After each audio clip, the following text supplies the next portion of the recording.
皆さんこんにちは。いつも視聴いただきありがとうございます。今回はオオスズメバチに刺されて救急車で運ばれて入院したという話をしていきたいと思います。私13年ぐらいですね、ここ出入りしてて、山に登ったり開墾したりしてきたんですけど、今回初めてですね、刺されてしまいました。刺されてみていろいろ初めて知ることとか学んだことがあるので、今回はその話をね、共有していければと思います。ではよろしくお願いします。では何が起きたか簡単に説明すると、最近ですね、後ろのこの山に登って、山に登る道を作ってたんですね。で、見ていただいてわかるように、かなり鬱蒼としてる中ですと。で、そういったところに入っていって、木を切ったり、草を刈ったりして、道を作るということをやってたんですね。1日少しずつやって、年内にはね、頂の方まで道ができればなということをやっていましたと。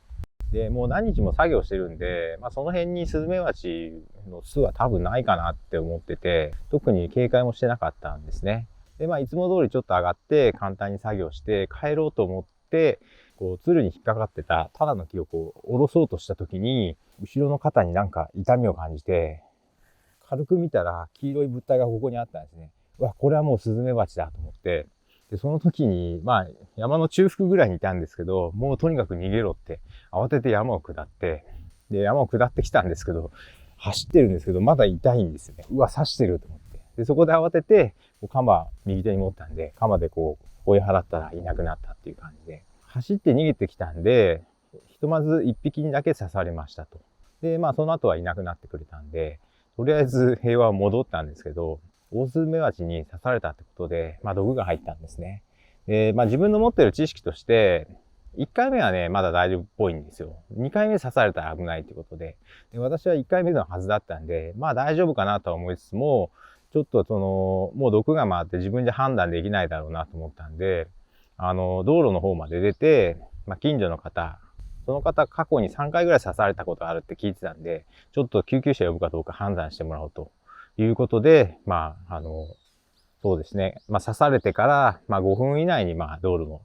家の方まで行きましたと。で、ちょっとその方に話をして、刺されちゃったんですっていう話をして。で、初めは立って話ができてたんですけど、だんだん立つのも辛くなって、ちょっとすいません、座りますと。で、座って話してたんですけど、もうそれも辛くなって、座るのも辛くなって、もうちょっと倒れて安静にするような感じで。で、感じとか、あと、私結構肌が弱いんで、肌にね、赤い反応とかいっぱい出ちゃったり、あと顔が膨れ出したんで、もうこれは救急車呼ぶしかないということで呼んでもらったんですね。で、あいにくね、その日は、シルバーウィークの最終日、3連休の最終日で、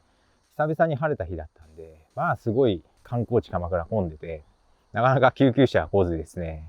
で、待ってるうちに、だんだん良くなりだして、あれ大丈夫かなとも思い出したんですね。で、ちょっと、多分、命には関わらないから、救急車キャンセルしてもいいかなと思ったんですけど、そうこうしてるうちに来てしまったので、事情を話して、で、私は大丈夫かなと思ったんですけど、その場で、断ったりしたら、多分その救急隊の方の責任とかね、そういうことになるのかなということで、人生初の救急車に乗って、渋滞の鎌倉をすごいスピードで、通過していって病院まで行きました。で、あいにくその日は、やっぱお休みの日で先生がいなかったみたいで、判断がしっかりつかなかったみたいで、あとは24時間はね、アナフィラキーショックって出てきたりすることもあるみたいで、結局1日いなきゃいけないってことで入院したんですね。病院での入院っていうのも初めての経験だったんですけど、そんな感じでオオスズメバチに刺されて、救急車で運ばれて一晩入院しましたと。で、今回のことでね、いろいろね、ちょっと気づいたこともあるので、それを共有していきたいなと思うんですけど、まずですね、なんで刺されたかですね。私10年以上ここで作業してて、刺されたことなかったんですね。で、スズメバチのことを、もちろん怖いとも思ってますし、リスクだとも思ってますけど、ある意味自然農で野菜を作っている上ではスズメバチさんってすごい大事な存在なので、レスペクトもしてるんですね。にもかかわらず今回刺されてしまったと。で、私なりに振り返ってみてですね、いくつか要因がありました。要因の一つですけど、季節ですね。今は秋なんですけど、この時期はスズメバチの数すごい多いんですね。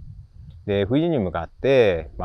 次世代を育てる準備みたいなことで結構イラついてる時期でして、通常であれば山にはね、入らない方がいいと。危ないですよっていう時期になりますと。だから今までは私山の作業とかね、多分ね、11月ぐらいまでしてなかったんですよね。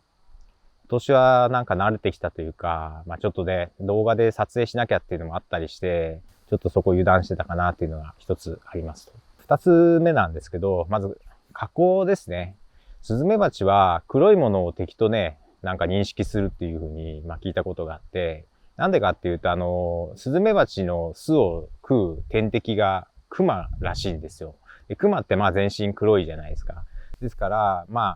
多分ね、刻まれてるみたいなんですよね。黒いもの見たら敵だと。で、その時の私は、今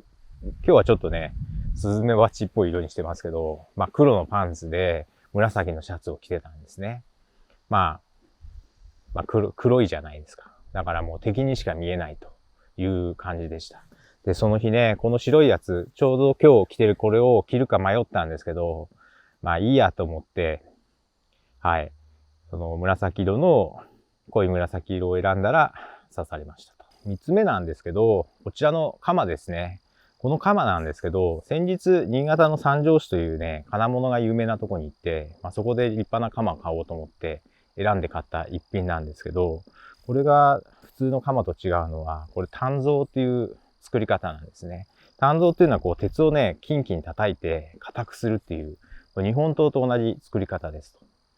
で、自分の人生の中で初めて持ったような立派な刃物で、それを使いたくて、振り回したくて、山に登っていったんですね。で、別に、スズメバチさんと戦おうと思って行ったわけじゃないんですけど、向こうからするとね、全身その黒ずくめの男が、日本刀と同じ鍛造の刃物を持って振り回そうと、振り回す気満々で来たら、警戒しますよね、多分ね。だから私のテンションがいつもと違ってちょっと攻撃的だったのかなと。それに反応したのかなっていう反省があります。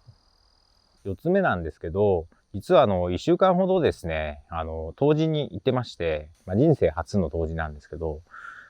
温泉を巡っててですね、ここでの作業が1週間ぶりぐらいだったんですね。久々にもかかわらず、ちょっと軽い感じでね、山に入っていってしまったというのもね、反省だったかなと。で、秋の1日は春の7日分ってずっと動画でも言ってたんですけど、7日間ここにいないとやっぱり状況も変わってて、あんまり人がね、出入りしないから、スズメバチもここいいんじゃないかって多分、もしかしたらいたのかもしれないですね。で、そこにやっぱりね、久々に人間が来たから、警戒したのかなっていうのもあるのかなと思います。続いてなんですけど、1週間ぶりにここに来てね、山に登ろうとした時に、すごくね、暗い感じがしたんですよね。ちょっと陰気というか嫌な感じはしたんです。ですけど、ちょっとね、久々っていうこともあって、少しでも作業しようと思って、やってしまったんですね。で作業してる時はね、問題なかったんですけど、帰ろうとした時に後ろからやられたと。防ぎようもない感じですね。最後なんですけど、通常は結構一人で作業することも多いんですけど、二人で作業する場合もあって、その場合に山の作業するよって言うと、気をつけてねっていつも言ってくれてたんですね。で、気をつけることもないけどねって思いながらもいつもそういう会話をしてたんですけど、その日に限って山ちょっと作業するよって言った時に、気をつけてねって言ってもらえなかったんですね。向こうも忙しかったのかなと思うんですけど、今日は行ってくれないんだって思って山に登ってったっていう記憶はあるんですね。だからいつもとちょっと違う違和感ね、そういうのに気づけなかったのもちょっとね、敗因なのかなと。やっぱりそれは毎日ここに来てればね、ここと同化してきたり、ここの流れもわかると思うんですけど、ちょっとね、1週間離れてたんで、そういう感覚とかもね、ちょっと鈍ってたのかなっていうふうに思いました。では続いて、刺された後どうするかというちょっとお話をしていきたいんですけど、私は山に登って作業して、少し作業して帰ろうと思った時に後ろから刺されたんですね。これだとね、防ぎようはないかなと思うんですけど、刺された後の行動って結構大事だなと思ってて、私は刺されていてと思ったら、もうすぐにここを離れなきゃと思って、すごい勢いで山を駆け下って、ここまで逃げてきたんですね。で逃げてる途中も、スズメバチはずっとここにいて、刺してたんですけど、とりあえずその場所から離れましたと。気をつけないといけないのが、スズメバチって単体でも、針があったり毒があったり、強力なんですけど、フェロモンで仲間を呼べるんですよね。ですから、刺された場所でこうやって格闘してしまうと、スズメバチも興奮してフェロモンを出して、さらに仲間を呼ばれてしまうと。1匹ならまだしも、ね、5匹、10匹になって、さらに刺されたことを考えたらもうね、恐ろしいですよね。だから自分の考えとしては、とにかく逃げることが大事なのかなと思いました。間違ってもその場で振り払ったり格闘したりっていうのはしない方がいいのかなと。逃げながら振り払うのが一番いいのかなと思います。続いてやったことなんですけど、山から降りてきて、安全な場所に戻ってきて、私は肩を刺されましたんで、相方にお願いしてですね、少しでもちょっと毒を絞り出して、水で流して毒を流して、もう一回、絞り出して水で流してということをやってもらいました。これでね、ちょっとでもね、体に入る毒が減ればね、また、安全になるのかなということですね。で、刺されてすぐ思ったのが、オオスズメバチっていうね、結構強力な毒を持ってる蜂に刺されたんで、多分毒が回って頭も働かなくなるだろうなと思ったんで、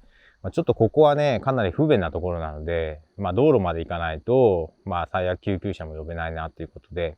急いで荷物をまとめて、道路の方まで行きましたと。ここでね、考え方あると思うんですよね。ここにいて動かないで安全にしておいた方がいいのか、それとも、病院に行くことも考えて、道路の方まで行く方がいいのかと。で、私の考えとしては、毒が入って自分でやばいかどうかってもう判断がつかなくなってくるんですね。ですから、こういう不便なところにいるよりは、道路の方に行って、いざとなったら救急車を呼べるような場所に動いた方がいいのかなっていうふうに思いました。で、ここで考えないといけないのが、あんまり激しく動くと、血が回ってね、毒が体中を回って、より効果が出ちゃうんですね。ただ私の場合は走って逃げてきたんで、毒が一気に回ったっていう感じなので、とりあえず早くここから出て、道路のところまで行かないとということで、すぐにここを離れたんですね。なので、頭が冴えてるうちに今後どうするかっていう判断をしとかないといけないかなと。ある程度は、こうなったらこうしようって多分決めといた方がいいと思うんですね。で、私の場合は、近所に長老みたいな人がいるんで、とりあえずその人の家に行って、その人に判断してもらおうということで、なんとかその人の家まですぐに行った感じです。で、近所の方の家まで行って、初めはね、ちょっと立って話をしてたんですね。いや、ちょっと刺されちゃいましてって、救急車呼んだ方がいいと思いますかみたいな感じで喋ってたんですけど、だんだん立ってるのも辛くなって、ちょっと座りますと。で、もう座ってるのも辛くなって、横になったんですね。今思うと、もう刺されたらすぐにね、横になった方がいいんじゃないかなと思いました。どうもね、刺されると心臓の働きが弱くなるみたいなんで、やっぱり立ってると負荷があるみたいなんですね。血が回らないというか、だから横になって足は立てておいた方がいいみたいですね。今回私初めて刺されたんで、蜂に刺された時の対策っていうのが全然なくてですね、例えば毒を抜くポイズンリムーバーというポンプみたいなものであったりとか、あとはその毒を中和するですね、注射とかあるんですね。エピペンっていう、アドレナリン注射みたいなんですけど、それをね、体に刺せば、とりあえず危ない状況、アナフィラキシーっていう状況からは脱出できるみたいなんですね。お医者さんに行って、買って常備しとけばいい話だったんですけど、なかなかね、めんどくさくて、やってなかったんですけど、さすがに買うことにしました。ただ1年ぐらいしかやっぱり有効期限がないとか、あと多分それ、注射1本で、おそらく1万2、3000円ぐらいして、自己負担3割でも結構するのかなと思いますと。で、まあ私は身長はそうでもないんですけど、体重が結構あってですね、80キロぐらいあるんですね。わりかし重めなんですけど、こういう体型の人だと、1本じゃ効かないかもしれないんですよね。私も病院に行った時、1本じゃ足りなかったみたいで、2本ね、ここに、そのエピペンっていうアドレナリン注射をしていただきました。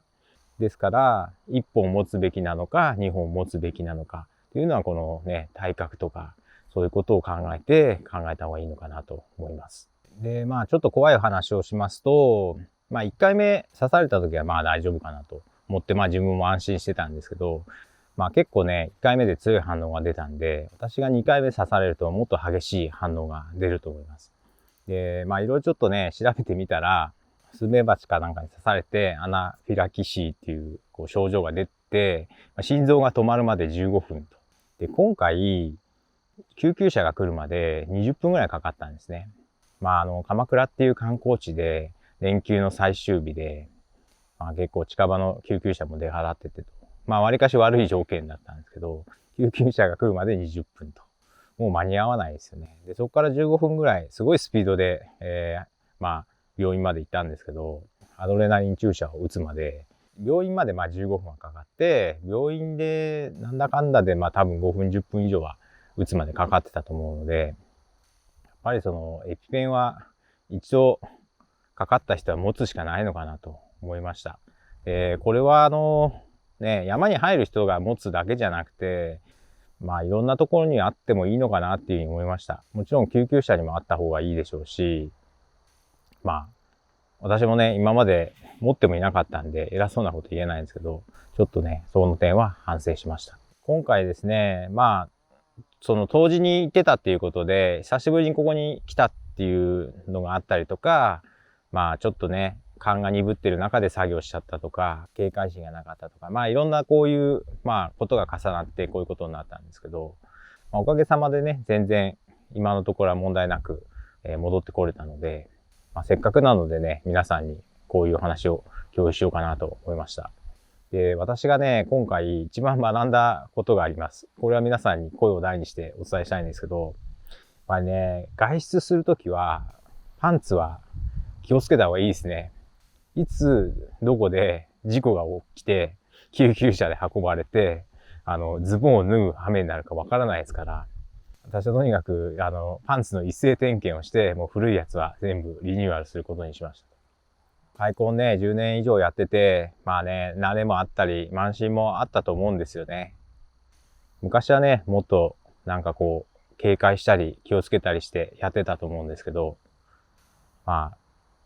今月で13年目を迎えるんですけど、今一度気を引き締めて、自然とうまく共存していきたいなと思います。まあ、今回のお話が誰かの役に立てばいいなと思います。では、ご視聴いただきありがとうございました。